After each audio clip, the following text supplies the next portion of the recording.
सरोवर में आपका हार्दिक स्वागत है। और आज की कहानी आपको ये सोचने पर मजबूर कर देगी कि क्या इंसान सच में किस्मत को कंट्रोल कर सकता है। मैनहट्टन की रातें अपने आप में कभी इतनी गहरी नहीं लगी थी जितनी उस रात लगी। साउथ बीज रेयर बुक्स की इमारत की खिड़कियों से बाहर न्यूयॉर्क की रोशनी चमक रही थी, पर वो रोशनी भीतर के हवाओं को छू नहीं पा रही थी। अंदर एक छोटा क्लोज डोर हॉल, चरम शांति और 12 परछाइयां जिनकी कीमत नापने के लिए पारदर्शी बोतलों से भरी हुई थी। बोर्ड पर काला कागज, बुलेट प्रूफ शीशे के पीछे एक किताब, लेदर में लिपटी, बिना नाम के, बिना किसी पहचान के। आयोजकों ने एक सख्त आदेश दिया, इसे न छुइए, इसे न पढ़िए, बस सुनिए। लैटिन में लिखा हुआ बताया गया, मूल स्पेन, तारीख 1256। लेकिन कमरे में मौजूद हर शख्स के होठों पर वही नाम था, एक पुराना भयानक नाम, पिकाट्रिक्स। बोली $2.3 मिलियन से शुरू हुई। हवा घबरा गई, लोग दसों बार सांस लेकर देखते रहे। अंत में हथौड़ा गिरा, 4.3 मिलियन। किताब एक सिलिकॉन वैली के उस बिलियनर के हाथ चली गई जिसकी शक्लो सूरत कैमरों से ज्यादा रहस्य में छिपी रही। कुछ ही महीनों में इंटरनेट पर एक थ्रेड आग की तरह फैल गया। लोग बोले, ये वही किताब है जो जिन्नों को बांध सकती है, ये वो ग्रिमोयर है जो सदियां छुपी रही, अब जो भी इसे पढ़ेगा दुनिया बदल देगा। पर वे कम जानते थे कि पिकाट्रिक्स सिर्फ दुर्लभता का नाम नहीं, ये एक चोर गिरफ्त अरबी ग्रंथ का लैटिनीकृत रूप था। उसकी जड़ें गहरी थी, 11वीं सदी की किताब गायतुल हकीम से निकली हुई। खोई हुई किताबों का शहर कुर्तबा। कहानी की जड़ें 10वीं सदी के कुर्तबा तक जाती है, उस शहर तक जहां ग्रैंड मस्जिद के तहखानों में लाखों नुस्खे, पन्ने और किताबें जमा थी, जहां ज्ञान की घड़ी दौड़ती थी और दुनिया का ज्ञान वहां से फैलता था। उसी माहौल में पैदा हुआ था एक युवा स्कॉलर, अबू अब्दुल्ला मुसल्मा इब्न कासिम अल कुर्तबी। वो हदीस का जानकार था, गणितज्ञ था और भीतर से एक ऐसा शख्स भी था जिसने छुपे हुए दस्तावेजों की तलाश में रातें जलाईं। जब ऑर्थोडॉक्सी ने किसी को हद से बाहर देखा तो उसका अंजाम सख्त था। किताबें जलाई गई, नाम मिटा दिए गए। अल कुर्तबी ने यह सब देखा और यहीं से उसका सफर शुरू हुआ। मिस्र, दमिश्क, बगदाद। वहां उसने उन गूढ़ ग्रंथों, हर्मेटिका और रहस्यमयी तंत्रों को पढ़ा जो औपचारिक दुनिया के बाहर थे।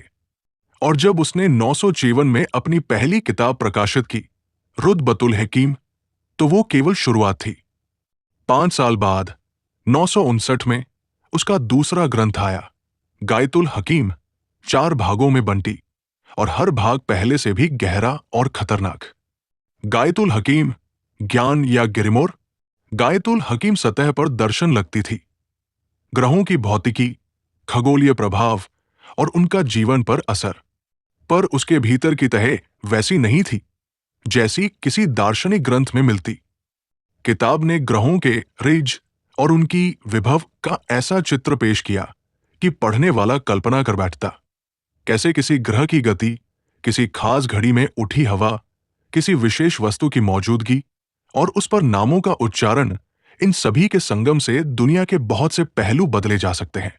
दूसरा भाग तलिस्म और चिन्हों का था और यहीं से किताब ने पारंपरिक विश्वासों की उन सीमाओं को पार किया जिनको देखने की हिम्मत कम ही लोग रखते थे। तीसरा और चौथा भाग उन प्रयोगों और रीतियों के बारे में थे जो, यदि सच माने जाए, किसी मनुष्य को दुनिया की कुछ सीमाएं पार करने का मौका दे सकते थे। पर ध्यान दे, ये कोई व्यावहारिक हाउ टू नहीं थी जितनी लोग आजादी से खोजते हैं। ये एक ग्रिमोयर था, प्रतीकों और संकेतों का जाल जिसकी व्याख्या गलत हाथों में भयानक हो सकती थी। यहां मैं सचेत कर दूं, मूल ग्रंथ के कुछ हिस्सों में जो निर्देश और कदम दर कदम विवरण थे, मैंने जानबूझकर संक्षेपित और संकेतात्मक रूप में प्रस्तुत किए हैं, क्योंकि ऐसे विवरणों का सीधा रूप से दोहराव हानिकारक और जोखिम भरा हो सकता है। पिकाट्रिक्स, ट्रांसमिशन, ट्रांसलेशन और ट्रेजेडी। सदी दर सदी ये पाठ अशुद्धियों, अनुवादों और जोड़ घटाकर बदला गया। स्पेन की टोलेदो ट्रांसलेशन सर्किल ने अरबी ब्रुलैटिन दुविधाओं को पिरोकर इसे नए रूप में ढाल दिया, कबाला के संकेत जुड़ते गए। यूरोप के कोर्ट सर्किलों में इसका नाम फुसफुसाया गया और फिर यह पिकाट्रिक्स के रूप में प्रकट हुआ, एक ऐसा ग्रंथ जो वेटिकन की बंद अलमारी से निकलकर मेडिसी जैसी फैमिलियों के गुप्त शेल्फ तक पहुंचा और जॉन डी जैसे लोगों की प्लेबुक बन गया। जियोर्डानो ब्रूनो जैसे नामों ने इसकी शक्ति और खतरनाक प्रभावों की कीमत चुकाई। और समय के साथ जो मूल सितारों से जुड़ी जादुई समझ थी, वो बदलकर आधुनिक युग में एक नया चेहरा ले चुकी थी। एल्गोरिदमिक अल्केमी अब न तो भौतिक तलिस्म ही एकमात्र मशीन है, नहीं नामोच्चारण।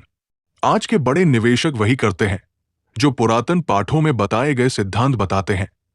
सही समय की प्रतीक्षा, उचित मटेरियल, वित्तीय इंस्ट्रूमेंट और उस पर शक्ति, लिक्विडिटी एवं लेवरेज। जब तीनों मिलते हैं तो बाजारों में विस्फोट होता है। लाभ कुछ के लिए, तबाही कई के लिए। बिलियनर, टूटन और लौटती हुई किताब। वो सिलिकॉन वैली का आदमी जिसने पिकाट्रिक्स खरीदी था, क्रिप्टो के तेज उभार में अपना भाग्य लगा बैठे।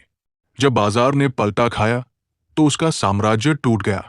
वो दुबई की छाव में छिप गया और एक उद्घोषात्मक ट्वीट छोड़ गया, एक प्रकार की मृग तृष्णा और पश्चाताप का मिश्रण। उसने लिखा था कि उसने सोचा था वो सितारों को नियंत्रित कर लेगा। वो भूल गया कि सितारे क्रिएटर की रचना है और किसी इंसान का हुक्म उन पर कारगर नहीं होता। किताब अंततः लौटकर म्यूजियम में पहुंची, इस बार प्रदर्शनी दमों में, लोगों की निगाहों के लिए सुरक्षित। पर सवाल वही बरकरार है, क्या ज्ञानी के लिए ज्ञान बराबर मुफीद है? क्या रहस्यों की खोज हमेशा इंसान को आगे बढ़ाती है, या बहुत बार उसे उसके अंधेरे ही में घेर लेती है? समापन, जब अतीत और वर्तमान टकराते हैं।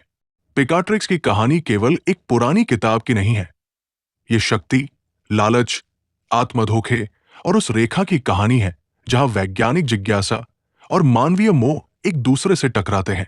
आज के एल्गोरिदम की दुनिया में भी वही तीन स्तंभ काम करते हैं: समय, वस्तु और शक्ति।